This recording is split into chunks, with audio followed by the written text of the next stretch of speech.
Welcome to the Rich, Young, and Powerful podcast. This is the place where we help average givers become everyday philanthropists. I'm your host, Andrew McNair, a financial commentator, author, nine-figure wealth manager, and philanthropist too. I'm going to show you how to give more, how to find more fulfillment, and help you impact the causes that you care about the most. Because when a giver gives more, they receive and become more. And I'm excited about bringing on our special guest for today. Paula Faris is probably very well known by you. I mean, she is the author of Carry It All, Emmy-nominated show host, journalist, former GMA anchor, and former co-host of The View, and founder of Carry Media. So again, Paula, welcome to the show. Thank you, Andrew. I'm excited to be here. Well, this is a really important topic for me because we talk a lot about work-life balance on this show and making sure that you find your fulfillment and your meaning in Christ. And this, I think your book and your story really hits home with me because actually in our office, in the Pensacola office, is a article that was written about my mother, and it's got a picture of baby me in her hands, how she took me to work, which was pretty radical back in the early 1990s to take your child to work. And she was in the medical field. So here I am, a baby, walking around. I think it was in a Shan's office where she was, again, in the medical field, bringing me to work. And so, you know, moms have such a really hard job because they have to be free-time mom all the time, which is underpaid and overworked. And then they're expected a lot of times now by culture to have a full-time job, and just to be able to carry it all.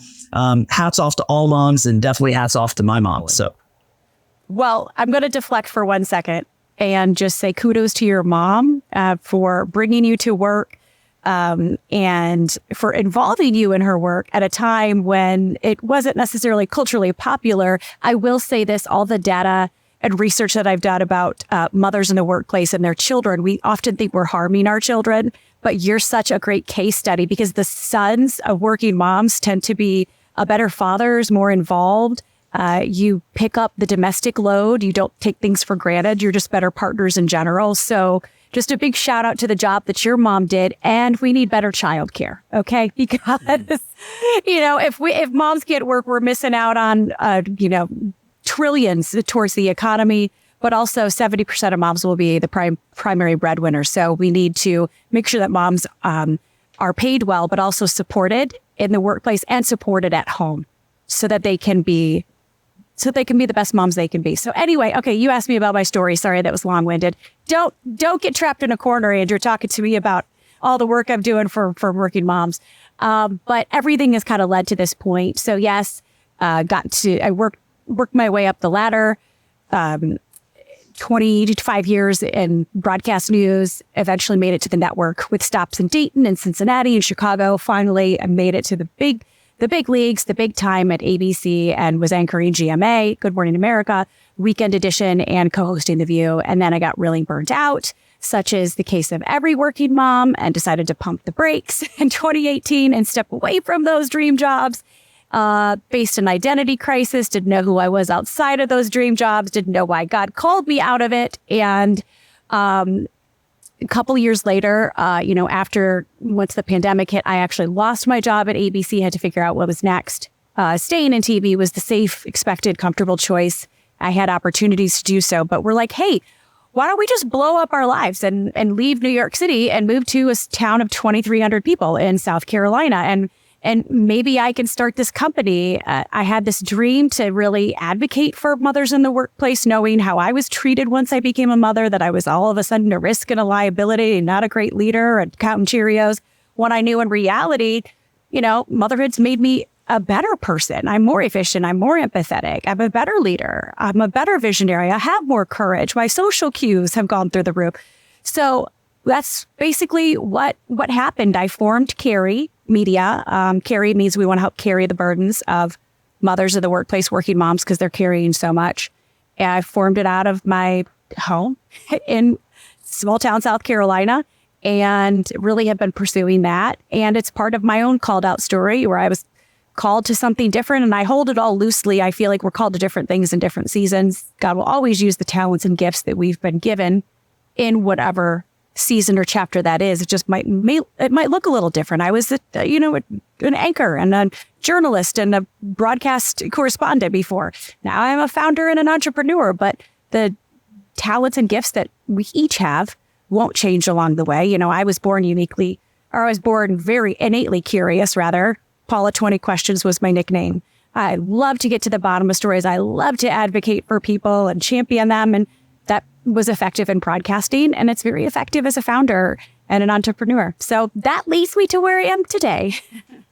It's a beautiful story, and I really enjoyed reading your book, Called Out. Thank you. And I want you to help some of the mothers that are listening, or maybe they have a daughter-in-law that seems to be burning out. And I know in your book, you talk about this burnout and how if you're driven to achieve and driven to succeed because of fear, it's pretty scary how burnout can really come at you really fast, even 60 miles per hour with an apple hitting you until eventually you stop the burnout.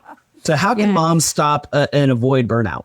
How much time do we have? I have to reference the apple. So that was something that happened when I really sensed when people ask, like, how do I know that God might be calling me to something different? And often he has to get your attention. I went through a really sucky season of life. There's no other way to put it. And one of the things that happened was getting hit basically by a fastball, like an apple, right before I went live on Wall Street when I was at GMA. Long story. You could read Called Out to find out more about it. But burnout, the work that I'm doing for Carrie, I just wrote a book, You Don't Have to Carry It All, Ditch the Mom Guilt and Find a Better Way Forward. There's a reason why American mothers are more burned out than mothers anywhere else. And that's just because the expectation that we are supposed to carry it all and we're supposed to do it all. We can't ask for help. We're weak or we're a failure if we do.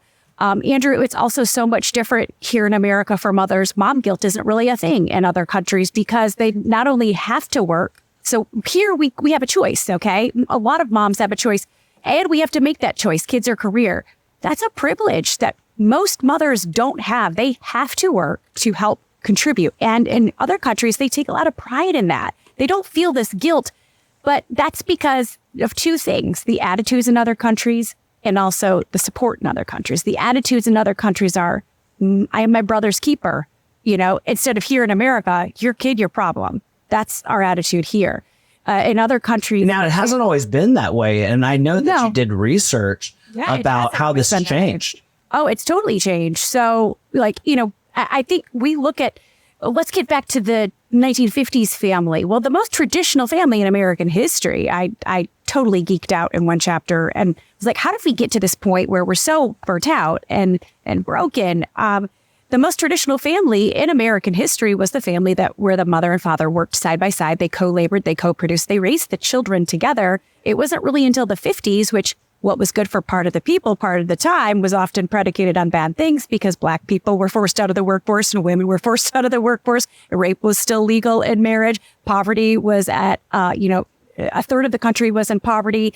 Teen pregnancies spiked. It wasn't a more moral time. Men came home with lipstick on their collar. So when we say let's get back to the 50s, again, good for part of the people, part of the time based on awful things. And that's essentially when men were pushed out of the home and women were pushed out of the workforce. So we thought we were doing a good thing. But what we did was we pushed men out of the home.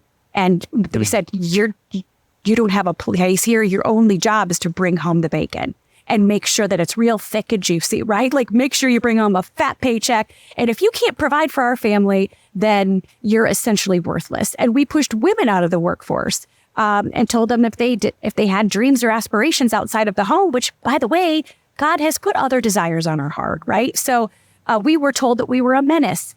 So it's no surprise that we're burnt out because we're expected to carry it all because of the attitudes in our country, because the policies really, at the end of the day, do not support families. In other countries, you have family members living with you. It's expected to ask for help. And you have community and the societal expectations, the societal attitudes are just so much different about family, and that these kids are our future. They're our greatest natural resource. And here it's like, oh, your kids are your problem and they're a valueless commodity. So it's no surprise that we're burnt out because we're trying to carry everything. Paula, I didn't plan on asking this, but I know I've experienced this in my own marriage where I've been sitting with my wife and people ask her that, what do you do for a living? And she says, I'm stay at home and we plan on raising a family at home. And it's almost the guilt and almost the pressure, that societal pressure is like, why don't you get a job? Why don't you go have a career? And I don't know if the pendulum swung maybe too far where people are actually now judging others for not wanting to just be a full-time mom. What's your feelings and opinions on this? Well, and there's that stigma that if you're working, who's raising your children, right? Mm-hmm. And if you're home, that you're privileged. Look, I write a whole chapter about the mommy wars and how at the end of the day, we just have to respect one another's decisions and help each other out because, look, the reality is I had to realize that staying home is a privilege, right? It's a privilege that most moms do not have. And 70% of moms are working because they have to. 70% of mothers will be the primary breadwinner in this country for their families. And so I think at the end of the day... Do you think that's because we're spending too much though, Paula? Or do you think that's because men have got softer over time? No. Why do you think that is? I think it's just different. Like, even if you went back to the 50s, like, again, you could survive on one income because you had Black people and women forced out of the workforce. So those great jobs were there. Okay. But yes, we do spend more, but it's so much more expensive to live. Childcare, you look at wages, even if you just want to look at it from a childcare perspective, it costs the same to send your kid to childcare, to daycare for 1 year as it does for in-state tuition. Wages have been fairly stagnant the last 30 years. Childcare, our costs have just gone through the roof. So you almost need two incomes. And again, that's pretty much the standard globally. But globally, they don't invest in big houses and fancy boats. So, they are investing in experiences and vacations. A lot of them live in apartments and they're content with that. They're very familial. I do think that the spending is definitely out of control, but I think it's a problem. I mean, people are living in a home that's 32% bigger and sometimes maybe 40% bigger than the 50s. But I also, and again, this is very controversial. I have no idea. You have cell phones, you have a lot of the expenses. There's a lot more expenses today than there were in the 50s. Life's not as true. I mean, there's a lot of things that are vying for our attention. That's for sure. The other thing is I also see that in American culture, there's this emphasis of free time. I mean, you go back to the Bible where, there was one Sabbath day, but now everyone says, my Sabbath weekend, I need to be off for at least 2 to 3 days a week. And I also feel like that might be it too. A lot of guys are saying, well, I should only have to work 5 days a week. And so that's just my opinion for what it's worth. Are you advocating for a 6-day work week here? I'm advocating. I think my point is that I'm advocating for people to find a job, a career, a vocational calling, as well as a faith calling that are united so that you don't have to feel like you have to get a vacation from all the time. Yeah, no. And I think, look, I mean, it's really, what is your why that's driving you? And I just know my husband and I, our why right now is we want to be as present as we can with our kids. That's why one of the reasons why we're living in a small town and we're pursuing what we're pursuing. But that is a privilege that we have to be able to work from home. A lot of parents, a lot of families don't have that. But Andrew, it is the number one thing. I do think we have to do a better job as leaders of resting. We have to do a better job and not demonizing the work that we are doing. So I have made it a point to invite my kids into my work. Look what I get to do. Look at these people I get to talk to. Look at how I get to shine my light. They ask questions about it. We talk about it. They engage. So I haven't demonized work. And I think for a while I did. I was like, work's the thing that's so bad. Look at, mommy can't be with you. So then kids start repeating that because they have mirror neurons. So a lot of it is how you talk about it. But people want something different now too. And you look at the next couple of generations, the millennials and Gen Zs who are coming up, if they don't want the same thing that their parents had. They want that elusive work-life balance, even though I hate that word, but they want that. They want to be like other countries where they aren't, living to work. They're working to live. It's a totally different shift in mindset. They don't need all the fancy stuff. And I think people, they're willing to give up some of the big fancy stuff because they want the flex hours and they want hybrid location and they want a 4-day work week, which, from just on the other side of it, like they've been transformative. They have shown that you could be more productive in 4 days. I think companies also have to shift how they view and measure success, like commit to measuring the measurables. Maybe we don't need to do a 9-to-5 work week because you know who that really, really discriminates against? Moms who have to pick up their kids at 2:00 in the afternoon. Like, if you don't have childcare, and sadly, a lot of it falls on the mothers because we're paid less. So why wouldn't it force us out of the workforce if we're making 70 cents on the dollar? So there's a lot to unpack. I'm just really about strengthening families at the end of the day because most moms have to work, and there's no demonizing anyone who chooses to stay home with their kids. I did for a while. Okay. My mom was a stay-at-home. So, but the reality, things are different now. Yes, we do have a spending problem, but it goes much deeper than that. Yeah. In Called Out, I read where you said that your calling and career are not always synonymous and that your vocation calling and faith calling are not the same sometimes. Yeah. Many of our listeners are trying to also find a charity or mission that they can be passionate about. And I think there's some parallels with this. So what are your thoughts about that? Well, I learned this when I stepped away back in 2018 from my dream jobs, anchoring GMA and co-hosting The View. And I demoted myself intentionally. I asked to stay at ABC, but I wanted to become a general correspondent, which is, it's like demoting yourself from head coach to like cornerbacks coach. Okay. So, I realized I didn't know who I was outside of what I did. And I thought forever that I would have no problem walking away from anything I was doing because that's not where my identity was placed. But yeah, I was wrong. And so that's really when God showed me that my calling wasn't just career and my worth wasn't work. And my value wasn't just vocation. But it's hard to do in this society because even at church, you're asked, what's your calling? Find your calling. And it's almost always equated to career, right? So you think you found the one thing you're supposed to do forever, and then God calls you out of it. And you're like, okay, now what am I? We place so much of our emphasis and our identity in things that change, like a job, right? And so God really kind of revealed to me in that moment, you have a faith calling and a vocational calling. And for the sense of visuals, I love visuals. Imagine a tree, okay? The stump, the root is your faith calling.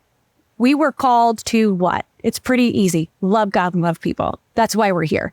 The way that we'll do that is through our talents and gifts on the different branches.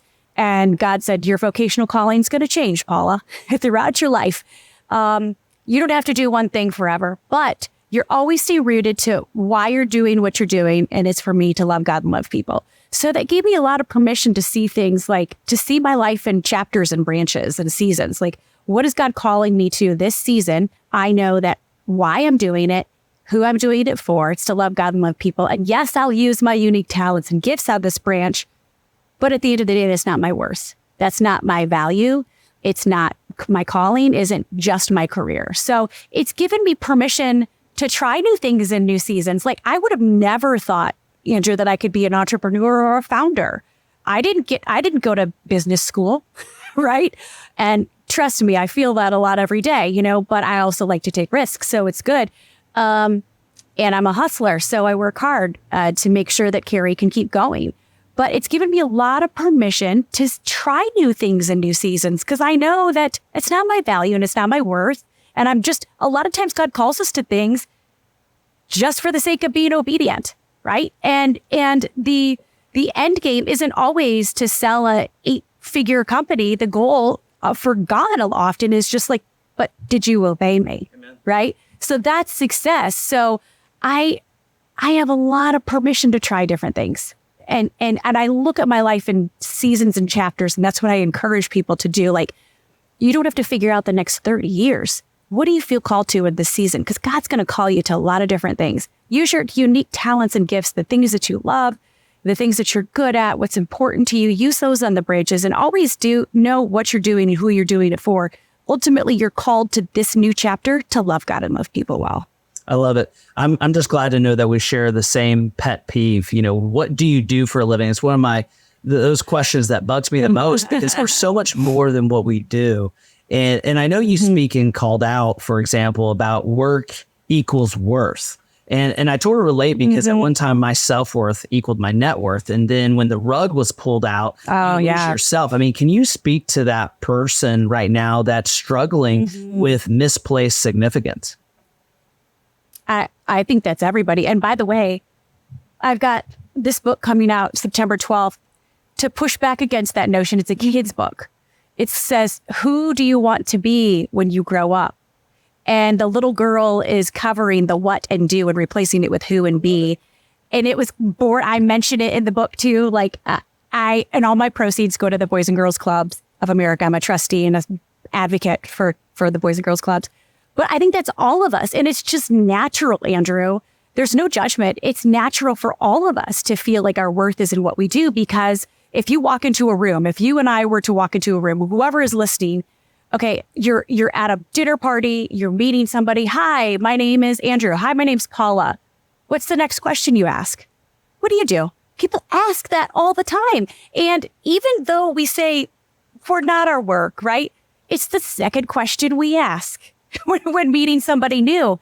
It's so baked into our culture. It's so baked into our society. We don't even know that we're doing it. We don't even know we're asking our kids, hey, what do you want to do when you grow up? As if we're telling them, we're insinuating that their only worth is their job. So I think a better question to ask is, hey, what are you into? My name is Paula. Hey, Andrew, nice to meet you. What are you into? And that speaks to our passions, what we're good at, what we love. I just think it's going to be a difficult rut to get out of, but we can do it. But it's difficult because we ask that question out of habit because of the emphasis that our society places on doing and at our job. And I think it trickles down to our prayer time and our quiet time. So many times if we're not careful, we can be in a Bible study and again, the Lord wants to hear all of our prayers. I mean, sure, minimize the praying, but it seems like a lot of prayers are always circling around career, but not the Great Commission. We're talking about the commission at work and how commissions are dried up, but the Great Commission is being unfulfilled. Yeah, and I just think I pray every day that Carrie can grow and that we can figure out how to monetize and we can scale and all of that, so that we can have a greater impact for the kingdom. Because I don't know, God just changed something in me. It's not my money anyway. We try to be very generous with it and show our kid. And you're not just generous with your money. You're generous with your time. You're generous with your talents. You're generous with your forgiveness. You're generous in so many different ways. But to him who much is given, much is expected. But we're not just given finances. We're given grace, right? And I think we have to live with that mentality that we are just stewarding it. This isn't my bank account. This is God's bank account. I want to make an impact for the kingdom. I want to invest in the kingdom. And I hope my company blows up one day and I can sell it for a couple billion so that I can give it away. I don't need a lot. So I grew up with a cornfield in my backyard. I don't know. God hasn't put that desire on my heart to have multiple homes and fancy cars. I'm good with my Toyota. It's all good. I just I want to give back. And it's so cool to see how God blesses people with that mentality because he's you get it. It's not yours anyway. It's I love that analogy, buying the Happy Meal for your kid and you want one fry and they're no, it's mine. I'm no, I actually paid for it. That's all God wants is to that obedience, right? That we know. Yes, because when you try to get that fry back, you have to remind them, I am the Lord of the fries. I'm the one that supplies the fries. I drove for these fries. I have a really interesting story. This happened years ago when my now 14-year-old was born. And I was working in local news at the time in Chicago. And I really felt at that time, I was again working in television, but I wanted to work 4 days a week. I just felt in that season I wanted to be home more. Okay. And we met with our financial advisor and he looked at our finances because I knew it was going to be a big pay cut. It's going to be at least 20%. And he told my husband and I, he's you guys can't afford to keep tithing. And I said, you know what? We can't afford not to. And no, everything wasn't balanced before I followed that piece of, I need to step away. I don't know how it's going to work out, but I'm just trusting that God's put this desire on my heart and he's going to come up. He's going to figure it out. Well, wouldn't you know, it was an Olympic year and I worked for a local NBC station. They asked me to do like 2 or 3 one-day shoots for the network that paid for all the lost income. So I had to work 3 days to make up all of that lost income.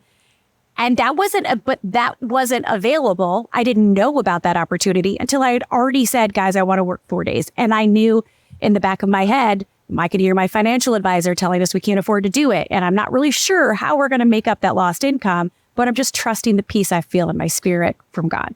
And he just shows up, man. God just is like, I got it.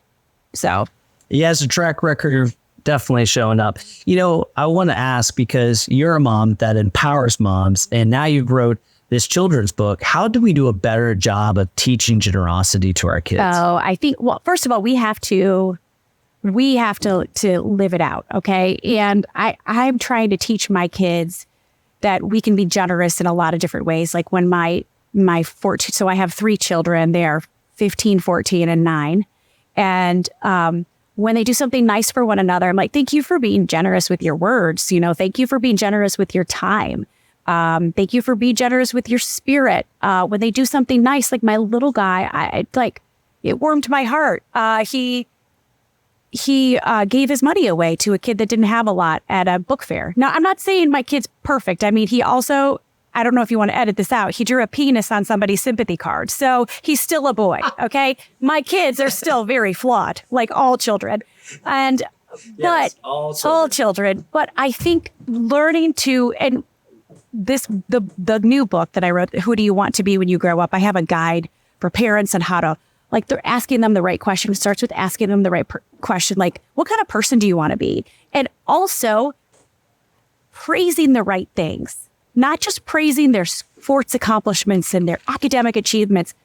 Learn to praise the character, learn to praise the personality, the unique gifts that they have been given, the talent. I love how you used your creativity in that situation. I loved how you stood up for somebody. Praise that stuff more than you praise anything else, because it's, at the end of the day, it's also, we can say that we want our kids to grow up to be, children of high character that are kind and respect people. But what are we praising the most? So it really does start with us. Well said. You know, I think if we flip on any news network, and you can see some real issues in our country, as someone who was on the front lines of the news cycle, what do you think is happening?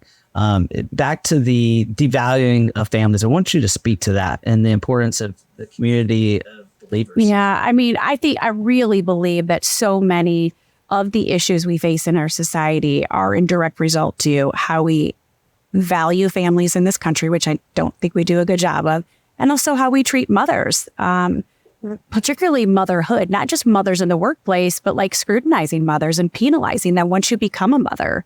When I was trying to figure out what was next, after losing my job, and I had a heart already for mothers.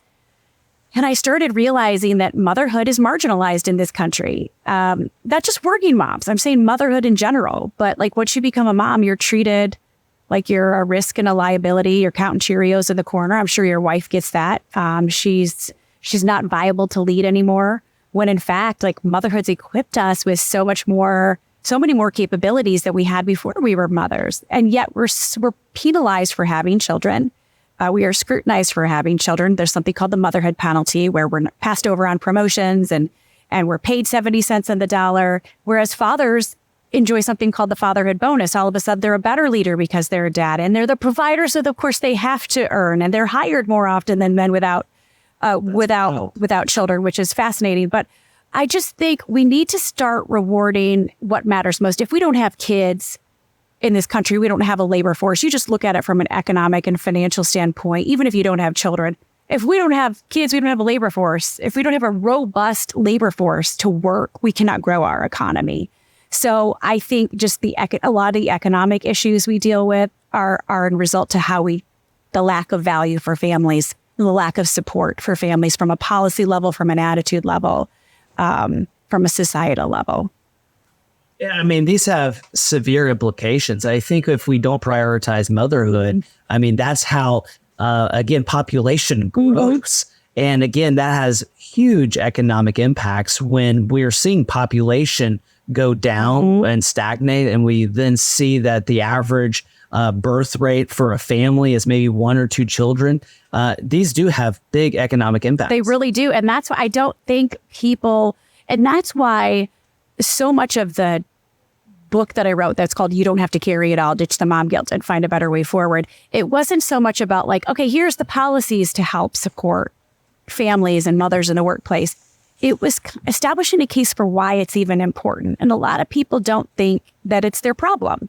And no, you may not have children, but we should all have a collective responsibility in children because they are our future. They're our greatest natural resource, right? So, but yet so many of the policies here, I mean, I talk to sociologists and historians, and it's fascinating to hear how this country was not set up for parents. It was set up for single people, which, yeah, look, my brother's single. Like, I'm not knocking single people, but we also need to have kids if we want to continue to have a human race and a labor force and an economy. So it's really just about what we're valuing, what we're placing in emphasis, what we're prioritizing. And it is important for all of us to value families and children because we're not going to have an economy and we're not going to have a future without them. So let's not make it more difficult. Let's celebrate motherhood instead of penalize it and scrutinize it. And let's really support families. We say we're a family-friendly country in this, right? And I look at the policies, we're like the greatest nation to not have paid paternity leave and paid maternity leave. You know, I'm not saying it's always the government's fault, but it's just ridiculous that we don't support families like we should. And we get No, I think you're spot on. And I think dads. I love that. Oh, I was just gonna say, I think dads have more to say about gender equality than anyone else. We need men in the conversation. I have a little chapter in my new book dedicated to inviting men into the conversation, because here's what happens, Andrew. I think men can either take their paternity leave, and if they don't have it, fight for it, because what it does is out of the gate, it changes the dynamic. It not only says, well, it's healthy for the relationship, for the mother and father. It's healthy for the bonding. You will have a lifelong bond because of the time you've spent. But more importantly, it levels the playing field out of the gate. And it says raising the child isn't just on the mother. It's a team sport. Parenting is a team sport. That's when families are at their best, when the parents are parenting together and raising the child together, instead of just saying out of the gate, oh, Mom, you got to figure everything out. And if you're working, you got to figure that out too. So men, take your paternity leave. If you don't have it, fight for it. So I love that. And again, your spare time is going to help boys and girls at the Boys and Girls Club. I know you're on the board of trustees. Can you share with us what they do, where the need is urgent, and how can we give? Yeah, for sure. Well, I wrote that book called Who Do You Want to Be When You Grow Up? All of my proceeds in perpetuity are going to go to the Boys and Girls Club for purchasing that book. The Boys and Girls Club, I got involved with them about 8 years ago when I was still at GMA at Good Morning America. And I was just, I have children, but I also think children need to be invested in. And these children that are at the Boys and Girls Clubs are typically underserved children. And they were disproportionately impacted during COVID, because often the clubs where they go after school, it's that gap. It's the safest place for them to be. And the majority of club kids, the clubs serve about 4 to 5 million children annually. A lot of children, the alum will say, like 90% of those children will say that the club saved their life. Okay, they could have gotten in trouble, or home wasn't a safe place. There are 5,000 clubs nationwide.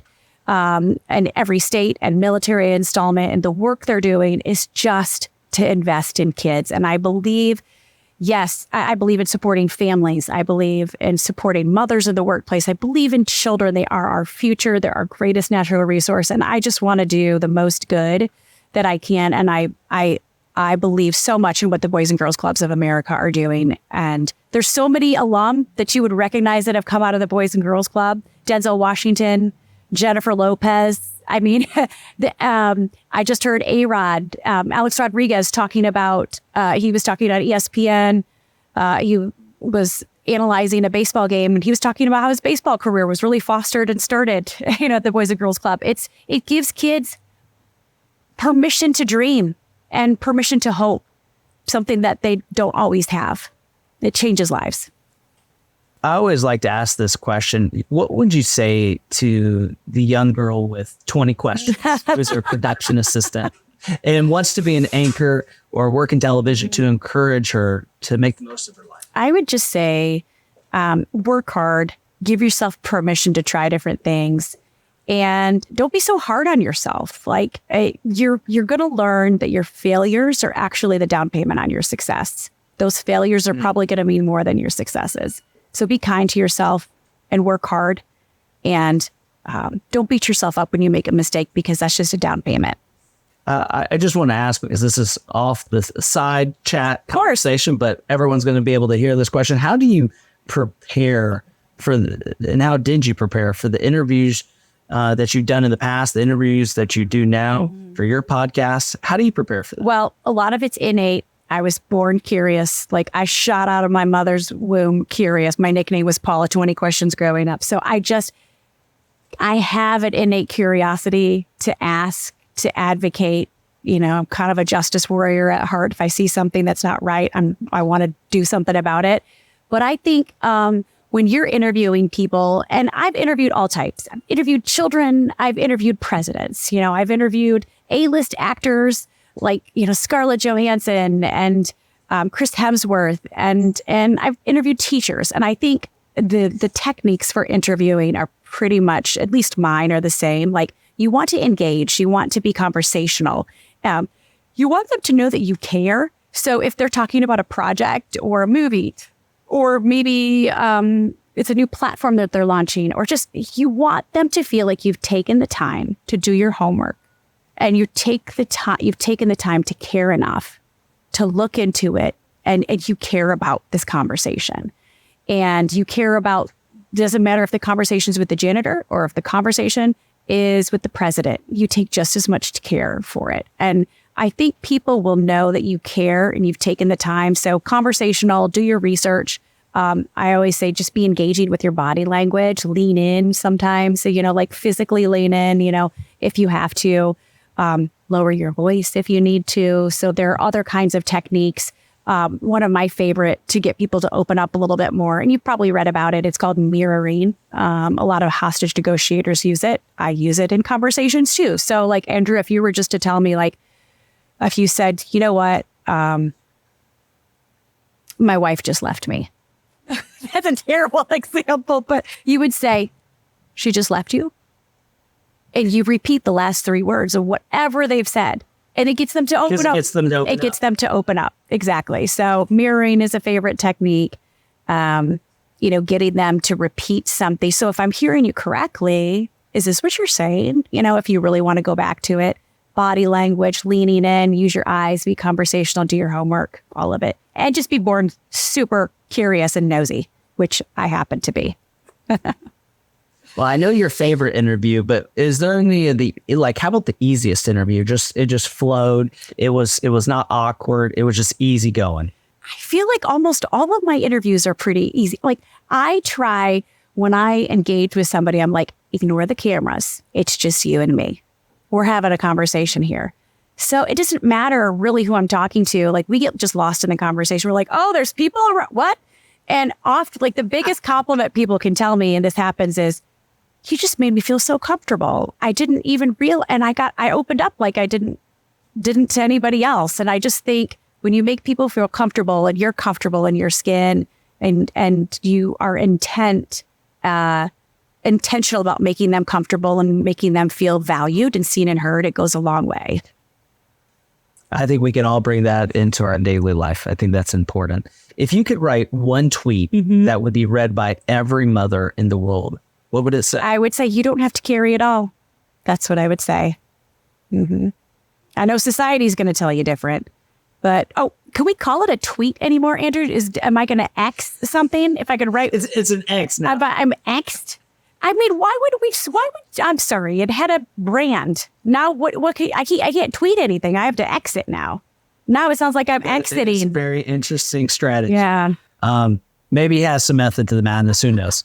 We'll see. We'll see how it plays out. Do you have a strong belief about motherhood that isn't shared by popular culture, but that we haven't yet covered?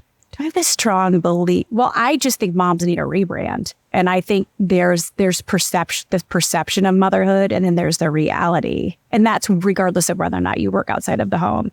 And the perception is once you have a kid, you're counting Cheerios, you're not a viable leader anymore. You're a risk, you're a liability, when in reality, and I loved writing this part of my book. I think it's chapter 6 where I talk to scientists. I talk about what's scientifically and physiologically happening in your body, whether the baby grew in your heart or your tummy. And so some of this does apply to dads too. Parents, you grow in so many core capabilities. You have become more efficient, more empathetic, more courageous. You're a better visionary. You're a better leader. Your social cues. You have become it's a masterclass in leadership. Parenting and motherhood's a masterclass in leadership. So don't buy the lie that you're not a viable leader. You've actually become a better leader because of motherhood. You become more courageous and more efficient and more empathetic because of motherhood, not in spite of it. I firmly believe motherhood needs a rebrand in this country. This is another way to frame it, but are there any misconceptions people have about motherhood, especially speak to the guys now that are husbands that never been a dad before, that are going into that different chapter of life? Can you speak to that? And then I want you to cover about Proverbs 31, the theological part. But before that, speak to us guys, because we're clueless about motherhood, but we're going to learn fast. No, I just think, look, it's tough, and there's really no manual for parenthood, but just know, again, I think the greatest thing that dads can do is to take their paternity leave. And if you don't have it, fight for it. One of the greatest things you can do for your kid is to take your paternity leave. One of the greatest things you can do for your spouse is to take your paternity leave. And one of the greatest things you can do for your relationship is to take your paternity, to be present. I hear a lot that, those moms aren't discriminated against, and, they're fine. Moms were born to nurture and to raise. And I'm like, okay, so God called Adam and Eve to subdue the earth together, to co-labor and co-produce together. The Proverbs 31 woman that you just brought up, I know we've kind of reduced her to a domestic housewife. Not that there's anything wrong with that. That's my mother, in a nutshell. But she was a master negotiator. She was a skilled businesswoman. She was a tradeswoman. Pretty much the stability of her region and community relied on her because her husband was off at war. So she had to manage everything. There's a verse in Proverbs 31, which we often skim past, and it says that she bought a field with her earnings. She worked outside of the home. So I think there's so much. And people forget, verse 14, I think it is, and she gave to the poor, and she lent a hand to the poor. She did. And so that woman that is entrepreneurial, that's working alongside her husband, should be a generous person as well. Yes. And she had to be ready because so often, the women of the Bible, their husbands were at war or they were off, and they had to know how to run the farm or know how to run the business in case they died. So women have always been working, and they describe themselves as industrious and resourceful and hardworking, hundreds of years ago. And now we describe ourselves as burnt out. And I think there's just this expectation that we've got to just put everything on our shoulders. And so much of it I've learned is just generational. It's what we've grown up in. Because again, getting back to that traditional family, the most traditional family was when they were working together, they were laboring and producing together, they were raising the children together. And men, I want to say I'm sorry for what society has told you, that your only job is to bring home a paycheck, because you're much more than that. And I'm sorry that, it's confusing between being a real man and a good man, because there's two different definitions for both of those. So you've had your own toxic expectations thrown on you as well.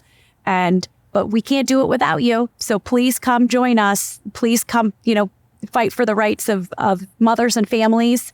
We can't do it without you. Any marginalized group, it can't just be the marginalized person in the room. It has to be somebody alongside of them to help move the needle. And I think there's just a common thread here that you brought up multiple times. It's just how it's changed in culture. It's changed over time, motherhood and family. But the Bible still has the best recipe for this. I mean, if we go back to the Proverbs 31 woman, I mean, she's actually adding value to the land by planting a vineyard. Yes. And co-laboring together. And so I think that just esteems both genders. And we know that Jesus elevated women when they weren't elevated. No. And so if we just go back to the Bible, if that's where all the answers is, we don't have to be confused by society, and culture wants us to be confused about gender and about family. And they don't want the family to thrive.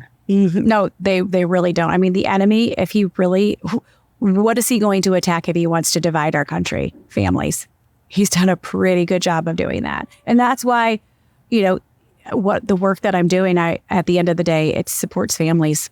That's what it's all about. Supports children, supports mothers, fathers. It supports families, because the stronger, the stronger a family is, the health of a nation is determined by how it treats and values families. So let's get back to being the country that values families, not just in what we say, but in what we do. Well, where can we find you over the next few months? I will probably be in my car if you really want to know where to find me, carpooling my 3 children around. I do a lot of work out of my car because moms get it done no matter where we are. But you can find me on social media, on Instagram. That's usually where I play the most. And that's Paula Faris. Faris is 1 R, just like Paris, with an F like Frank. So you can find me, Paula Faris, at Instagram. And if you are a mother and you're curious about the Carry All newsletter, it is a weekly free newsletter, load lessening newsletter for busy working moms. It's by and for working moms. It's a free resource that we offer to moms. You can sign up at carrymedia.com. You can find out all about Carry Media. And if you want to invest, I mean, have at it. We know that moms get like 1% of the VC dollars. Let's talk. Reach out to me. I love it. And they can find your book. Oh, yes, my book. Yeah, you can find You Don't Have to Carry It All on Amazon. And the kids' book is also on Amazon. And all of my proceeds in perpetuity, I've set up a 501c3 for it, are going to go towards the Boys and Girls Club. So I would appreciate your support for the book, too. Well, Paula, I can't thank you enough for coming on the show and speaking for mothers out there about generosity and about living a selfless life. Thank you so much, Andrew. It's been my pleasure. That's all we've got for this episode of the Rich, Young, and Powerful podcast. One thing that would really help us both and other new potential listeners is if you'll rate the show on iTunes and Spotify. And then check out our YouTube channel, The Everyday Philanthropist, where you can get answers to your questions about tithing, philanthropy, and giving. Again, thank you for watching the show. We'll see you next month. Until next time, remember that when a giver gives more, they receive and become more. See you next time.